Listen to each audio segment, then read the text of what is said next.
السلام علیکم، welcome to my YouTube channel smart learning. Fifth class اسلامیات کی جو MCQs ہم سالو کر رہے تھے پہلے پارٹ کے اندر، میں نے یہ رواداری تک اس کو مکمل کیا تھا۔ انشاءاللہ اس پارٹ کے اندر جو اس کا سیکنڈ پارٹ ہوگا اس بک کو مکمل کور کر لیں گے۔ تو MCQs ہے جی، حضرت حمزہ رضی اللہ تعالیٰ عنہ شہید ہوئے، غزوہ احد میں شہید ہوئے، اور ایک غلام تھا جس کا نام وحشی تھا، اس نے حضرت حمزہ کو شہید کیا تھا جو حضور صلی اللہ علیہ وسلم کے چچا تھے۔ نبی اکرم صلی اللہ علیہ وسلم نے معافی کا اعلان کیا، فتح مکہ پر عام معافی کا اعلان کیا، سب کو معاف کر دیا۔ اس میں ابو سفیان بھی تھے، ان کی بیوی بھی تھی۔ 8 ہجری کو یہ فتح مکہ ہوا تھا۔ نبی اکرم صلی اللہ علیہ وسلم کا خاص لقب ہے رحمت للعالمین۔ نیکسٹ ہے جی حضرت حمزہ، اچھا اس میں دیکھ لیں، حضرت حمزہ رضی اللہ تعالیٰ عنہ کو غلام نے شہید کیا، وحشی غلام نے۔ جس شخص میں نرمی نہیں وہ محروم رہتا ہے بلائی سے۔ درگزر کا مطلب ہے، یہ سبق درگزر سے متعلق تھا، مطلب معاف کرنے سے، تو یہ اوپر ساری باتیں لکھی ہوئی تھی اس کے متعلق۔ کسی کی غلطی و کوتاہی کو معاف کر دینا، درگزر کرنا۔ مشرکین مکہ کی وجہ سے نبی اکرم صلی اللہ علیہ وسلم کو اپنا شہر مکہ مکرمہ چھوڑنا پڑا اور ہجرت کر کے مدینہ جانا پڑا، لیکن پھر بھی انہوں نے معاف کر دیا سب کو۔ عفو درگزر اور رحم دلی دونوں اللہ تعالیٰ کی صفات میں سے ہیں۔ اللہ تعالیٰ ایسے بندوں کو بے حد پسند کرتا ہے جو اپنے غصہ پر قابو رکھتے ہیں۔ ہمارے پیارے نبی صلی اللہ علیہ وسلم دوسروں کی غلطیوں کو معاف کر دیتے تھے۔ نیکسٹ ہے جی دیانتداری کے متعلق ہے سبق، غیر ضروری اخراجات سے پرہیز کرنا کہلاتا ہے کفایت شعاری۔ اچھا کفایت شعاری سے متعلق ہے سبق۔ میانہ روی اختیار کرنے والا شخص کبھی نہیں ہوتا تنگ دست، مطلب میانہ روی درمیانہ کام کریں، نہ زیادہ بہت زیادہ فضول خرچی کریں، نہ بہت زیادہ کنجوسی کریں، ضرورت کے مطابق استعمال کریں، جس کو کفایت شعاری کہا جاتا ہے، اور میانہ روی درمیانہ کام۔ فضول خرچی انسان کو اکساتی ہے حرام کمائی پر۔ جب فضول خرچی کریں گے، انسان کے پاس آمدنی نہیں ہوگی حلال کی، تو اتنے پیسے نہیں کما سکتا بندہ، تو پھر حرام کی طرف جانا پڑے گا۔ کنجوسی کرنے والے شخص کو بخیل کہتے ہیں۔ پھر اس کے بعد ہے جی قرآن مجید میں فضول خرچ کو قرار دیا گیا، شیطان کا بھائی قرار دیا گیا۔ قرآن مجید کہہ رہا ہے کہ فضول خرچ کون ہے؟ شیطان کا بھائی۔ نبی اکرم صلی اللہ علیہ وسلم سادہ لباس استعمال کرتے تھے۔ انسان کی عزت اور وقار اس کے عمدہ اخلاق کی وجہ سے ہے، اس کے لباس وغیرہ کی وجہ سے نہیں ہے۔ اسلام نے خرچ کرنے کے حوالے سے کچھ حدود و قیود مقرر کی کہ اتنا آپ نے خرچ کرنا ہے۔ فضول خرچی انسان کو دوسروں کا محتاج بنا دیتی ہے۔ کفایت شعاری انسان کی زندگی کو آسان بنا دیتی ہے۔ اگر آپ کفایت شعار ہوں گے، مطلب کہ ضرورت کے مطابق چیز کو استعمال کریں گے، تو آپ کی زندگی آسان ہوگی۔ ایفا و عہد، ٹھیک ہے، ایفا کے معنی ہے پورا کرنا، اور عہد کے معنی ہے وعدہ، تو مطلب ایفا عہد کا مطلب ہوتا ہے وعدہ پورا کرنا۔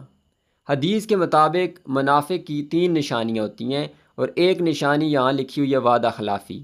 دوسری نشانی ہے وہ خیانت کرے گا، وعدہ کرے گا تو توڑے گا، خیانت کرے گا، اور ساتھ بات کرے گا تو جھوٹ بولے گا۔ یہ منافق کی 3 نشانیاں ہوتی ہیں، ان میں سے ایک یہاں پہ وعدہ خلافی۔ حضرت ابو جندل رضی اللہ تعالیٰ عنہ کو کس معاہدے کی وجہ سے مکہ مکرمہ واپس بھیج دیا گیا؟ صلح حدیبیہ۔ صلح حدیبیہ کا معاہدہ ہو ہی رہا تھا، جس میں حضرت عثمان گئے تھے مکہ میں، اور افواہ پھیل گئی تھی کہ ان کو قتل کر دیا گیا، شہید کر دیا گیا۔ تو پھر وہاں سے آئے تھے سہیل بن عمر آئے تھے، اور وہاں پہ معاہدہ ہوا تھا صلح حدیبیہ کے مقام پہ کہ اگر کوئی مسلمان جو ہے وہ مکہ سے وہاں جائے گا آپ کے پاس، تو آپ کو اس کو واپس کرنا پڑے گا۔ تو اسی دوران حضرت ابو جندل بھی آ گئے تھے بیڑیوں میں لپٹے ہوئے، تو حضور صلی اللہ علیہ وسلم نے معاہدے کے مطابق وعدے کو پورا کرتے ہوئے ان کو واپس کر دیا تھا۔ ایفائے عہد سے آپس میں بڑھتا ہے اعتماد۔ وعدہ پورا کریں گے تو آپس میں اعتماد بڑھے گا۔ وعدے کے بارے میں قیامت کے دن پوچھا جائے گا، اور سورہ بنی اسرائیل آیت نمبر 34 میں ذکر آیا ہے کہ وعدے کے بارے میں قیامت کے دن پوچھا جائے گا۔ ہماری ذمہ داریاں بھی ایک وعدہ ہیں۔ نبی اکرم صلی اللہ علیہ وسلم ہر حال میں وعدے کی پابندی کرتے تھے۔ وعدہ خلافی بے حد ناپسندیدہ عمل ہے۔ وعدہ خلافی دنیا میں ذلت اور رسوائی کا سبب بنتی ہے۔ نیکسٹ ہے جی اخوت۔ اخوت کا مطلب ہے بھائی چارہ۔ اخوت کے بنیاد ہے ایمان اور اسلام، ٹھیک ہے۔ اخوت جو ہوتی ہے بھائی چارہ، وہ ایمان اور اسلام کی بنیاد پہ ہی ہوتی ہے۔ اللہ تعالیٰ نے ایمان والوں کو ایک دوسرے کا بھائی قرار دیا۔ حدیث کے مطابق ایک جسم کی مانند ہیں۔ کون جی؟ مومن ایک جسم کی مانند ہیں۔ نبی اکرم صلی اللہ علیہ وسلم نے اخوت کا رشتہ قائم کیا انصار اور مہاجرین کے درمیان، اور ہجرت مدینہ کے بعد آپ نے دیکھا تھا کہ وہ انصار ایک صحابی تھے انس رضی اللہ تعالیٰ عنہ، ان کے گھر گٹھے ہوئے تھے اور 90 بندے گٹھے ہوئے تھے، اور وہاں پہ مخاط مدینہ ہوا تھا۔ اخوت کا رشتہ انصار اور مہاجرین کے درمیان اخوت یا بھائی چارے کا رشتہ تھا۔ اسلام نے رنگ، نسل، ملک و قوم اور زبان کے فرق کو مٹا دیا۔ سب جو ہے نا وہ اسلام کے نام کے اوپر بھائی ہیں ایک دوسرے کے، چاہے جو بھی رنگ ہو، جو بھی ذات ہو، جو بھی نسل ہو۔ اسلامی عبادات رشتہ اخوت کو مضبوط کرتی ہیں۔ اخوت مسلمانوں کے اتحاد کی علامت ہے۔ اخوت سے معاشرے میں امن کا ماحول پیدا ہوتا ہے۔ یہ تو جنرل کوشچن ہے، یہ تو سب کو آتے ہی ہیں۔ چغل خوری گناہوں سے ایک بڑا گناہ ہے، گناہوں میں سے ایک بڑا گناہ ہے، زبان کے گناہوں میں سے، کیونکہ چغل خوری جو بیک بائٹنگ ہوتی ہے وہ کس طرح ہوتی ہے جی؟ یہ زبان سے ہی ہوتی ہے، چغلی وغیرہ جو کی جاتی ہے زبان سے۔ تو حدیث کے مطابق چغل خور داخل نہیں ہو سکتا جنت میں۔ چغل خوری معاشرے میں فساد پیدا کرتی ہے۔ چغل خور کو آخرت کے دن سامنا کرنا پڑے گا جی ندامت کا، شرمندگی کا۔ چغل خوری کی مذمت کی گئی سورہ الحمزہ میں، چغل خوری کی مذمت کی گئی۔ نبی اکرم صلی اللہ علیہ وسلم نے چغل خور کو ناپسندیدہ شخص قرار دیا، یا ناپسندیدہ شخص قرار دیا ہے۔ چغلی کھانے سے دلوں میں نفرت پیدا ہوتی ہے۔ چغل خوری سے معاشرے میں اعتماد کو ٹھیس پہنچتی ہے۔ چغل خور اللہ تعالیٰ کی ناراضگی کا شکار ہو جاتا ہے۔ ایک مسلمان ہمیشہ دوسرے مسلمان کا خیر خواہ ہوتا ہے، بھلائی چاہنے والا، برائی چاہنے والا نہیں ہوتا۔ اچھا، یہ بڑے امپورٹنٹ کوشچن ہیں، یہ جتنے بھی انبیاء کرام ہیں، صوفیاء کرام ہیں، تو ان کے بارے میں آپ نے لازمی دیکھنا ہے۔ صحابہ کرام کے بارے میں حضرت داؤد علیہ السلام کے جد امجد ہیں حضرت یعقوب علیہ السلام، ٹھیک ہے؟ ان کا پیچھے شجرہ کس سے جا کے ملتا ہے؟ جد امجد ان کے کون ہیں؟ وہ حضرت یعقوب علیہ السلام ہیں۔ قرآن میں ان کو خلیفۃ الارض کہا گیا، حضرت داؤد علیہ السلام کو خلیفۃ الارض کہا گیا قرآن میں۔ حضرت داؤد علیہ السلام نے 70 سال حکومت کی، اور ان کی عمر کتنی تھی جی؟ 100 سال تھی حضرت داؤد علیہ السلام کی۔ کون سی کتاب ان پہ نازل ہوئی جی؟ زبور مقدس ان پہ نازل ہوئی، داؤد علیہ السلام پہ۔ تورات موسیٰ علیہ السلام پہ، قرآن مجید حضور صلی اللہ علیہ وسلم پہ، انجیل حضرت عیسیٰ علیہ السلام پہ۔ تو ان کو جو ہے نا موم کی طرح نرم ہو جاتا تھا، ان کے ہاتھ میں لوہا، یہ ایک معجزہ تھا، اور وہ زرہیں بناتے تھے لوہے سے، اور ان کا یہ پیشہ بھی تھا حضرت داؤد علیہ السلام کے، وہ لوہے کی زرہیں بناتے تھے، مطلب جس طرح لوہار کام کرتا ہے، تو یہ ان کا پیشہ تھا۔ اللہ تعالیٰ نے حضرت داؤد علیہ السلام کو نبوت کے ساتھ بادشاہت بھی عطا فرمائی۔ حضرت داؤد علیہ السلام ڈیش کی کاموں میں اپنی مثال آپ تھے، کثرت عبادت اور نیکی کے کاموں میں۔ اللہ تعالیٰ نے حضرت داؤد علیہ السلام کو خوبصورت آواز بھی عطا فرمائی، تو یہ بھی ان کا ایک معجزہ تھا۔ پھر حضرت داؤد علیہ السلام نرم لوہے سے زرہیں بنا لیتے تھے، زرہیں، ٹھیک ہے؟ وہ جو ایک شیلڈ ہوتی ہے جو وہ پہنتے ہیں، جنگجو پہنتے ہیں۔ رزق حلال کمانے کے لیے جائز پیشہ اختیار کرنا انبیاء علیہ السلام اور صالحین کا طریقہ ہے، تو رزق حلال کے لیے پیشہ اختیار کرنا چاہیے، یہ تمام انبیاء کا طریقہ ہے۔ نیکسٹ ہے جی، نبی اکرم صلی اللہ علیہ وسلم کی آمد سے پہلے حضرت عیسیٰ علیہ السلام پیدا ہوئے، تقریباً 574 سال پہلے پیدا ہوئے حضرت عیسیٰ علیہ السلام، 574 سال پہلے حضرت عیسیٰ علیہ السلام پیدا ہوئے۔ فلسطین میں بیت اللحم جگہ کا نام ہے، فلسطین میں وہاں پیدا ہوئے۔ حضرت عیسیٰ علیہ السلام نے اپنی دعوت کا آغاز کیا کتنی سال کی عمر میں؟ 30 سال کی عمر میں۔ قرآن مجید میں حضرت عیسیٰ علیہ السلام کے ساتھیوں کو کہا گیا حواری۔ حضرت عیسیٰ علیہ السلام کا لقب تھا جی روح اللہ اور کلمۃ اللہ، یہ دونوں ان کے لقب تھے، روح اللہ اور کلمۃ اللہ۔ پھر ہے جی، حضرت عیسیٰ علیہ السلام کی والدہ کا نام حضرت مریم علیہ السلام تھا۔ اللہ تعالیٰ نے حضرت عیسیٰ علیہ السلام کو الہامی کتاب انجیل عطا کی۔ نیکسٹ ہے جی، دین کی خاطر سختیاں برداشت کرنے والے کو آخرت میں کامیابی ملے گی۔ اللہ تعالیٰ نے حضرت عیسیٰ علیہ السلام کو زندہ آسمانوں پر اٹھا لیا۔ حضرت عیسیٰ علیہ السلام نے اپنی والدہ کی گود میں لوگوں سے باتیں کی، ٹھیک ہے؟ اور وہ سورہ مریم کی آیت نمبر 30 سے 33 میں ذکر کیا گیا، 30 سے لے کے 33 تک یہ آیات ہیں، ان میں ان کی باتوں کا ذکر کیا کہ گود میں کیا باتیں کی گئی۔ پھر ہے جی حضرت علی رضی اللہ تعالیٰ عنہ کے متعلق، اس سے پہلے ہم نے حضرت ابو بکر، حضرت عمر، حضرت عثمان کے بارے میں پڑھا ہے 3rd اور 4th کلاس میں۔ اب حضرت علی رضی اللہ تعالیٰ عنہ جو چوتھے خلیفہ تھے، ان کے بارے میں ان کا کس خاندان سے تعلق تھا جی؟ بنو ہاشم سے۔ بنو ہاشم کیونکہ یہ حضور صلی اللہ علیہ وسلم کے چچا زاد بھائی تھے، ابو طالب کے بیٹے تھے، تو ایک ہی ان کا خاندان تھا، بنو ہاشم۔ پھر ہے جی حضرت علی المرتضیٰ رضی اللہ تعالیٰ عنہ نے یہودیوں کے مضبوط قلعے کو فتح کیا۔ نام جو قلعہ تھا اس کو فتح کیا، مرہب کو بھی مارا تھا انہوں نے، اور یہ کس غزوے کی بات ہے؟ غزوہ خیبر کی۔ اس کے علاوہ نجران کے جو عیسائی آئے تھے، پہلے بھی ہم نے پڑھا ہے رواداری والے سبق میں کہ انہوں نے اسلام قبول نہیں کیا تھا، تو ان کے لیے ایک آیت جو ہے وہ قرآن پاک میں موجود ہے، مطلب مباہلہ جو ہوتا ہے اس کے لیے آیت کی گئی تھی کہ مباہلہ کیا گیا تھا اس کا، جس سے وہ مکر گئے تھے، تو اس کو آیت مباہلہ بھی کہا جاتا ہے، اور یہ سورہ العمران ہے، آیت نمبر 61۔ یہ آپ نے لازمی یاد کرنا ہے، اس کو آیت مباہلہ بھی کہا جاتا ہے۔ حضرت علی المرتضیٰ کا دور خلافت تھا، تقریباً 4 سال 9 مہینے یہ خلیفہ رہے۔ حضرت علی المرتضیٰ نے ایک پل تعمیر کروایا دریائے فرات پر ایک پل تعمیر کروایا۔ حضرت علی المرتضیٰ شہید ہوئے 21 رمضان المبارک 40 ہجری کو، اور عبد الرحمن بن ملجم نے فجر کی نماز میں آپ صلی اللہ علیہ وسلم کو جو ہے وہ شہید کیا۔ حضرت علی المرتضیٰ مسلمانوں کے چوتھے خلیفہ تھے۔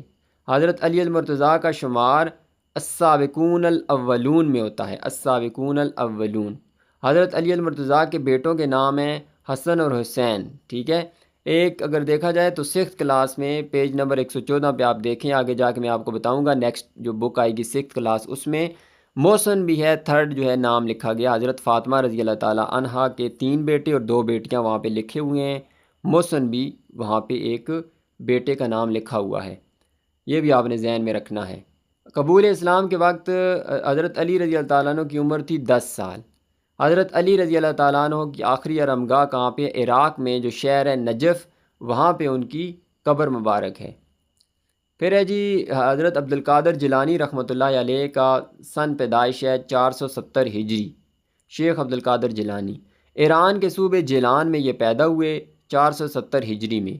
نام ان کا ہے عبد القادر، کنیت ہے ابو محمد، اور لقب اگر بات کریں تو 3 لقب یہاں پہ ذکر کیے گئے تھے، محی الدین، شیخ الاسلام اور تاج العارفین۔ یہ تینوں لقب کس کے؟ عبد القادر جیلانی رحمۃ اللہ علیہ کے۔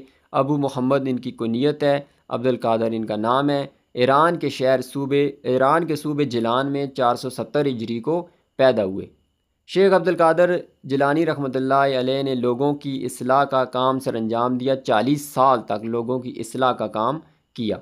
مولانا رومی رحمۃ اللہ علیہ کا مزار واقع ہے کونیا میں، ادھر ان کی وفات ہوئی کونیا میں 672 ہجری میں۔ 68 سال انہوں نے عمر پائی مولانا رومی نے۔ اور اگر یہ بلخ دیکھیں جو کہ خراسان کا ایک شہر ہے، خراسان کا شہر بلخ، وہاں پہ ان کی پیدائش ہوئی تھی 604 ہجری میں، اور 672 ہجری میں وفات ہوئی۔ 68 سال ان کی عمر تھی مولانا رومی کی۔ حضرت داتا گنج بخش حجویری رحمۃ اللہ علیہ کی کنیت تھی ابو الحسن، یہ پیپر میں آ چکا ہے، ایٹا کے پیپر میں۔ نام ان کا علی تھا، داتا گنج بخش حجویری کا نام علی تھا، کنیت ابو الحسن تھی۔ اور حضرت عبد القادر جیلانی رحمۃ اللہ علیہ کی کنیت تھی ابو محمد، اور 400 ہجری افغانستان کے شہر غزنی میں یہ پیدا ہوئے تھے۔ نیکسٹ ہے جی سید محمد راشد روزہ دہنی رحمۃ اللہ علیہ پیدا ہوئے 1171 ہجری میں، سندھ کے ضلع حیرپور میں یہ پیدا ہوئے، اور 1234 ہجری میں 63 سال کی عمر میں ان کی وفات ہوئی۔ 1234 ہجری 63 سال کی عمر میں وفات ہوئی۔ صوفیاء کرام رحمۃ اللہ علیہم نے دنیا کے دور دراز علاقوں تک اسلام پہنچانے میں اہم کردار ادا کیا۔ شیخ عبد القادر جیلانی اپنے دور کے عظیم فقیہ میں سے تھے، فقہ کو جاننے والے۔ مولانا رومی رحمۃ اللہ علیہ نے لوگوں کو میانہ روی اختیار کرنے کا درس دیا۔ حضرت داتا گنج بخش حجویری رحمۃ اللہ علیہ نے لوگوں کو باعمل زندگی گزارنے کی ترغیب دی۔ سید محمد راشد روزہ دہنی رحمۃ اللہ علیہ نے اپنی زندگی کا زیادہ تر حصہ خدمت حلق میں بسر کیا۔ نیکسٹ ہے جی ہمارے پاس آخری ایکسرسائزز ہی ہیں۔ زندگی کی حفاظت کرنا کیا ہے؟ فرض ہے۔ نشہ آور چیزیں انسانی صحت کے لیے خطرناک ہیں، مضر ہیں۔ جو شخص اپنی جان کی حفاظت کرتے ہوئے مارا جائے وہ شہید ہے۔ تیمم کی اجازت ہے، تیمم جب پانی نہ ملے تو تیمم کی اجازت ہے۔ حادثے کی صورت میں رجوع کیا جائے ڈاکٹر سے۔ اسلام تکریم انسانیت کا دین ہے۔ انسانیت کی تکریم عزت کا۔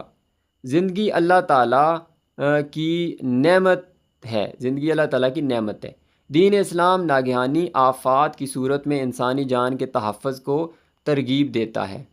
بارش کے دنوں میں بجلی کے کھمبوں اور برقی آلات جو بجلی سے چلنے والی چیزیں ہیں ان سے دور رہنے کا حکم رہا جائے۔ ناگہانی آفت کے موقع پر نافذ قانون پر عمل ہونا چاہیے۔ پھر ہے جی لاسٹ ہمارا چیپٹر ہے شجر کاری کے متعلق۔ شجر کاری درخت لگانا، اس کا مطلب ہے درخت اور پودے کمی لاتے ہیں درجہ حرارت میں، آکسیجن میں تو اضافہ ہوتا ہے، ان کے ساتھ کوئی تعلق نہیں ہے۔ درجہ حرارت کم ہوتا ہے جتنے زیادہ درخت ہوں گے اور پودے ہوں گے۔ شجر کاری سے زمین میں کس چیز کی کمی ہوتی ہے؟ کٹاؤ میں۔ جتنے زیادہ پودے ہوں گے زمین کا کٹاؤ اتنا کم ہوگا۔ نبی اکرم صلی اللہ علیہ وسلم نے اپنے ہاتھ سے لگائے جی کھجور کے درخت۔ دین اسلام نے شجرکاری کو قرار دیا بہترین صدقہ۔ درخت اور پودے اللہ تعالیٰ کی نعمتوں میں سے ہیں۔ درختوں پر چرند پرند اور کئی حیوانات اپنے مسکن بناتے ہیں، مسکن کہتے ہیں گھر بناتے ہیں۔ نبی اکرم صلی اللہ علیہ وسلم نے درختوں اور پودوں کی شجرکاری کی تلقین فرمائی۔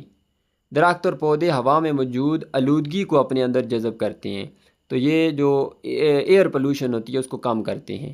حدیث میں درختوں کو بلا وجہ کاٹنے کی مذمت بیان فرمائی گئی۔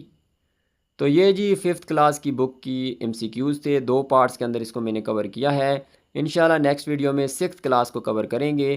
ویڈیو اچھی لگی ہے تو اس کو لائک کر دیں، چینل کو سبسکرائب کر دیں۔ اللہ حافظ۔